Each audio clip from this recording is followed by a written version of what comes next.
કોંગ્રેસના નેતા રાહુલ ગાંધીએ હિન્દુ ધર્મ વિરોધી સંસદમાં નિવેદન આપ્યું છે અને ત્યારબાદ સમગ્ર દેશના હિન્દુ ધર્મના લોકોની લાગણી દુભાઈ છે આવા આરોપ ભારતીય જનતા પાર્ટીએ લગાવ્યા હતા અને ત્યારબાદ તેના પડઘા ગુજરાતમાં પણ પડ્યા હતા। ગુજરાતમાં પણ કોંગ્રેસ અને ભાજપના કાર્યકરો વચ્ચે ઘર્ષણ થયું હતું અને આ મામલે કેબિનેટની મીટિંગ બાદ પ્રવક્તા મંત્રી ઋષિકેશ પટેલે આ ઘટનાને લઈને શું કહ્યું છે તેની વાત કરવી છે। નમસ્કાર, આપ જોઈ રહ્યા છો હોટલાઇન ન્યૂઝ અને હું છું આપની સાથે તોફિક ગાંચી। અમદાવાદમાં ભારતીય જનતા પાર્ટીના જે યુવા કાર્યકરો છે તે અને કોંગ્રેસના જે કાર્યકરો છે તેમના વચ્ચે ગઈકાલે મોટી માત્રામાં અથડામણ થઈ હતી, સામસામે પથ્થરમારો થયો હતો અને આ ઘટના 20 થી 25 મિનિટ ચાલી હતી અને વાતાવરણ ઉગ્ર બની ગયું હતું। પોલીસે સતત પ્રયાસ કરી આ મામલો શાંત કર્યો છે અને આજે પોલીસે 2 ફરિયાદ નોંધી છે। એક ફરિયાદ છે તેમાં પોલીસ પોતે ફરિયાદી બની છે,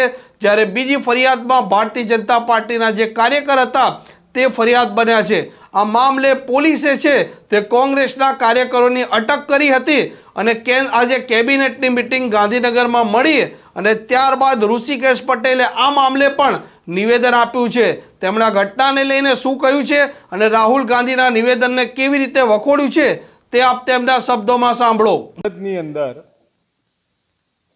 વિરોધ પક્ષના નેતાએ જે રીતે હિન્દુ સમાજ માટે ટિપ્પણી કરી એટલે સ્વાભાવિક હિન્દુ સમાજ આનાથી ખૂબ લાગણી એમની ગવાઈ હતી અને ગવાયેલી લાગણીના કારણે આ કંઈ ભારતીય જનતા પાર્ટીનો કાર્યકર કે એવો કોઈ વિષય નહોતો, પરંતુ જેમની લાગણીઓ ગવાઈ હતી એ પોતાનો વિરોધ પ્રદર્શિત કરવા ગયા હતા અને એના કારણે બનેલી ઘટના પોલીસે ખૂબ સંયમથી કામ લીધું છે અને કામ લઈ અને સામે આવી જવાથી પોતાની લાગણી પ્રદર્શિત કરતા હોય એટલે સ્વાભાવિક પોતાના નેતા માટે જે વિરોધ પ્રદર્શિત કરતા લોકો સામે કોંગ્રેસના કાર્યકર્તાઓએ પણ ક્યાંક નાનું મોટી ઘર્ષણની સ્થિતિ સર્જાઈ અને સર્જાયેલી સ્થિતિને પોલીસે ખૂબ સારી રીતે હેન્ડલ કરી અને એ લાગણીઓ એકબીજાની બંનેની અને સ્વાભાવિક છે આટલું મોટું નિવેદન કોંગ્રેસના નેતા આપતા હોય,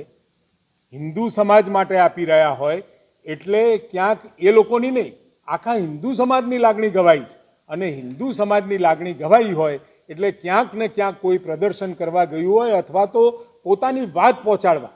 એમના નેતા સુધી પોતાની વાત પહોંચાડવા જે પણ કોઈ લોકો ગયા હોય એ લોકો જ ગયા હતા। આમાં ભાજપનો કાર્યકર કે કોઈ આવે નહીં, કેવળ ને કેવળ પોતાની લાગણીઓ ત્યાં આગળ પહોંચાડવા જેથી કરી અને કોંગ્રેસ ઓફિસ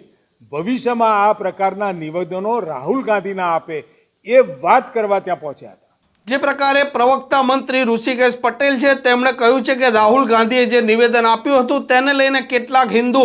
લોકો છે તેમની લાગણી ત્યાં દુભાઈ હતી ને તે પોતાનો વિરોધ નોંધાવવા આ પ્રદેશ કોંગ્રેસના કાર્યાલયે ગયા હતા અને તેઓ કોંગ્રેસના નેતાને તેમની જે લાગણી દુભાઈ છે તે વાત મૂકવા માંગતા હતા। આ દરમિયાન ઘર્ષણ થયું છે અને પોલીસે પણ સંયમતાથી કામ લીધું છે અને મામલો થાળે પાડવાનો પ્રયાસ કર્યો છે। આ પ્રકારના સમાચાર જો આપને પસંદ આવતા હોય તો હોટલાઇનની આ ચેનલને સબસ્ક્રાઇબ અને શેર કરવાનું ભૂલતા નહીં। નમસ્કાર।